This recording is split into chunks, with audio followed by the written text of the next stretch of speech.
What's up, guys, and welcome back to another Market Watch Wednesday.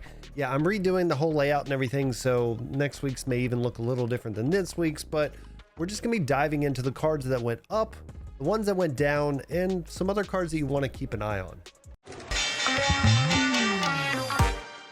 All right, so for the cards that have gone up, the first one we're going to be looking at is Bonsai.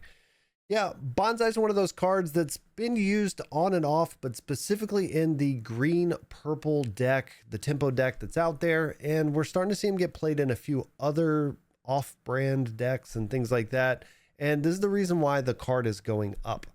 It is currently $1.55, and I know that's not super expensive, but that is a 45% increase over the last 7 days. So that's a pretty big increase for this card. Meaning, you know, going into this weekend with the different DLCs happening, this may be a card that people are picking up, and people may be shifting to that particular tempo deck to give it a shot this weekend. All right, so moving on to the next card that is still an Emerald is Ana. Now, Ana is one of those cards that shot up after the whole DLC with Zan's deck, and yeah, it went crazy. It went up over $15, which was, in my opinion, way too much for this card. Again, like we say here on the Market Watch, it's not a 4 of in the deck, it's a 2 of in most decks. So now I think it's just kind of leveling off. Again, I think this card's close to a $10 card, and as we can see right now, it's at $9.25. Yeah, that's still a 10% increase over the week because it did fall pretty hard over the last couple weeks as people have shifted into some of the other decks for their set championships and things like that.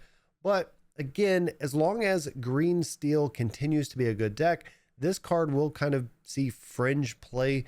And I think at some point it's going to level out around $7 or $8. But until we see what takes over the top in this upcoming weekend, this card may stay around $9 or $10. And it could go back up to 15 if we see that same deck really dominating any of these DLCs. So the next card is another one of those cards that's kind of seeing fringe play, but at the same time, it's doing what it wants to do, and that is Doc Bold Knight.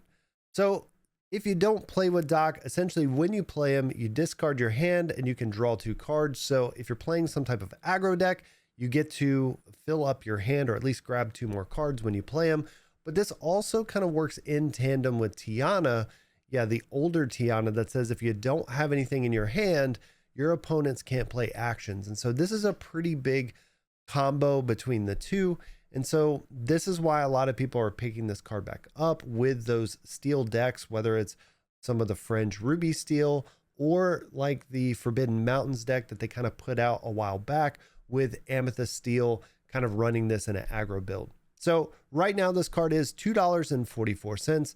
Yeah, that's an increase. So we've got a 21-cent increase over the last 7 days. And as you can see on the graph right there, cameras, it's hard. You can see this card is just constantly going up and continue to go up. And again, this isn't going to be a $10 card or anything like that, but this card could reach $3, $3.50, something like that, especially if it shows up in some of the top decks coming into this weekend. All right, so the next card, I'm not super sold on this one for the price, but this is Elsa the Fifth Spirit. The reason why I say that is it's in the starter deck. And if we've looked back at a bunch of cards that are in these starter decks, most of them don't retain any kind of value because they're pretty easy to get. But again, the value isn't crazy on this card right now, so maybe it makes sense. The card right now is $4.08, but that is almost a 10% increase over the last 7 days. So the card has been going up. As you can see in the chart, it kind of spikes here and there, and don't mind the giant spike right here, because that was a lot of the pre-orders and people not realizing it was in the starter decks and things like that. But the card's pretty good. It's seeing in a lot of these tempo decks, it can take down Diablos, it can tap down other characters so you can get some hits in. So she's not terrible. She's not Maui by any means, but she does give you a little bit more game in those purple decks when you're not running Ruby alongside them. All right, so the last card I want to look at that's going up is Beast Tragic Hero. This card is $44 and it's gone up 3%, so $1.50 over the last 7 days. And I think right now it's just leveled out. Essentially, this is a $30 to $45 card, just depending on where the meta is. You can see it was $30 the other day, and that was right before the DLC happened. And then once Zan showed it up in the deck with Morph and things like that, the card spiked back up to kind of where it always kind of set. Yes, this card has been way more expensive than this, and I do think that this is a card, the further we get away from set 2, can continue to increase price as we get more new players coming into Lorcana. That's going to be one of the keys here with a lot of these older cards. Can they gain a lot of value over time? And the only way they're going to gain value over time is, 1, we don't see any reprints of these cards, and 2, we get bigger influx of players into Lorcana than what we already have. And again, I think that's happening, as you've seen in the game. Yes, there's a few people that may be getting out of the game, but there's still a lot of new people getting into the game. And because of that, you will see some of these older cards, people wanting to pick them up because they need them for future decks. So all in all, again, I think this is one of those cards. This is about where he's always going to be for a long time until we get something better. So if you don't have them, you may want to look at it if you're going to play them, but I wouldn't be too worried about anytime soon of this card going much higher than this. Again, I think 45 is about its top end for now, but I don't know. Prove me wrong. DLC may happen, and there may be 4-ofs in every top 8 deck, and the people, I guess, that don't have them go get them. But I think at this point, most people have this card, so this is around the price I expect it to stay for the foreseeable future. All right, so it's time to look at the cards that are going down, and we're going to start with Mufasa. So Mufasa from the latest set, it's just continued to go down since pre-sale. So again, sorry if you guys picked him up in the first couple weeks. I also did that. So, lost a lot of value on this card. Currently, it is $10.93. Yeah, this card was like $30 or $40 on pre-order right when he came out. Everybody thought he was going to be amazing. And trust me, the card is good. But like we say, it's not a 4-of. It's usually a 2-of in the decks, as well as the fact he's a 2-of in a lot of the fringe decks, because the current big decks are using Tamatoa, Bell, and other cards in that top end. So again, I love this card. I do think over time we'll find a deck for it, especially with the new set coming out. There's a few things that maybe Mufasa could find his way into, and maybe he goes up a little bit more. So keep an eye on this card. This could be a good pickup in the next week or so. And again, be careful, because this weekend, this card could go up if we see some of those people playing like a Blurple deck or something like that, that currently are, utilizing this card. So this card does have a potential upside this weekend. And if he doesn't show up in any of the top decks, then he could go down a few more dollars. But at this point, he is getting close to his bottom because he is legendary. So if you don't have him, now may be a good time to pick him up. Next up on the list is Daisy Duck. Yes, Donald's date. She's $6.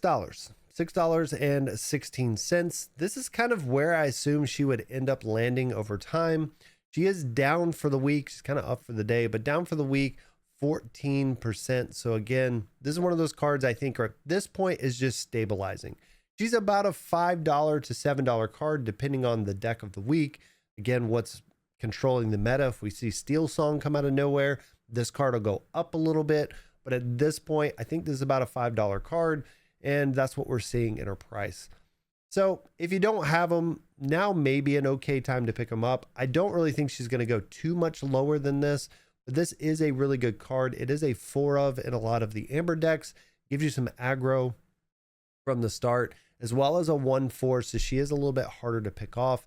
Right now, I think having red, blue everywhere, and now them playing the 3-drop Sisu makes this card a little worse, but we'll just have to see what red, blue does over the next few weeks and how it shifts, especially going into set 6 in just a few weeks into next month. All right, so the last card we're looking at that's going down is Robin Hood, Champion of Sherwood. I wanted to point this card out because currently this card is not being used in the meta, and this is the reason why this card has gone down so much. Beast is one of those cards that did the same thing right before the DLC. Nobody was playing it. It went down to $30, and this is exactly what's happening to Robin Hood. Robin Hood is down to $35, $35.14. Yeah, that's another $1.25 down for the week. And at this point, it's still on a downward trajectory. There is a, I don't know, there's an idea of maybe picking them up now if you don't have them, if they don't show up. So if we still see the same, Emerald Steel decks taking over this DLC, you won't see him in those lists, and there's a potential that he could go down to $30 after this DLC. Could go down even further if he doesn't show up in those top decks. But if we see Steel Song, if we see any of these decks that have done well in the past with the Robin Hood, he will go back up to about $40. So just keep that in mind. If you're on the fence of buying him, there is a potential he could go down a little bit further, but this is such a good card. It is something to keep an eye on if you don't have your playset yet. All right, so those were the top cards individually, but I did want to talk about one other thing as we look at kind of finances and what's going on with the market. And yeah, I've got the list here. This is every card in Lorcana that's over $3. And you can see when it comes to these sets, there's not a lot of them. So when you think of buying a pack that's $4.99 or $5.99, depending on where you buy it from, and you open it up, there's not a lot of cards that can break you even on that pack. And this is just something I wanted to point out as we look at where Lorcana is and where the cards are currently. If we look at things that are over, $5, $10, this list gets even smaller. So just keep in mind when you're cracking those packs and you're going after stuff, it may be in your interest just to go for singles because packs can miss so often. All right, and just like all the other videos, I want to end it on the best sellers. And again, this list comes from cardmarket.com. So again, big shout out to those guys. This is the EU market, so keep in mind our metas are a little different between the US and EU, but we can see a lot of these cards showing up. Again, a lot of the cards we went over on our list are on this list as well. We've got Doc here, we've got Pete, we've got Elsa. Again, you're seeing that in those Amethyst Steel aggro decks. You've got Bonsai on this list, Daisy Duck. There's a Amber Emerald aggro deck kind of floating around. Some people won their set championships with. So a lot of really cool cards on this list. Again, nothing really shocking and surprising outside of maybe that Scrooge McDuck hanging out at a number 7. But the rest of them we've seen in the decks. Again, these cards are, going to do their thing, and I'm really excited to see what happens this weekend. Hopefully, whatever happens this weekend maybe pushes this Emerald Steel discard deck down a little bit, because I know at the set championships, I've been seeing them everywhere. And yeah, it's a good deck. Don't get me wrong. We said it even after the nerf to Bucky happened, that it was still going to be a good deck. And yeah, it is. It's a little annoying, but I'm excited to see if people can really bring a deck that can fight against that, and what's going to be on the top 8 from both of these events that are upcoming. So appreciate you guys for watching the video. And if you haven't already done it, hit that sub button. Let me know down below in the comments, what card are you looking at picking up from set 6? Because I think we're going to be doing some kind of reviews and things like that with the other guys, hopefully coming up next week. So let me know what your favorite cards are so far that have been spoiled. And until next time, you guys take it easy.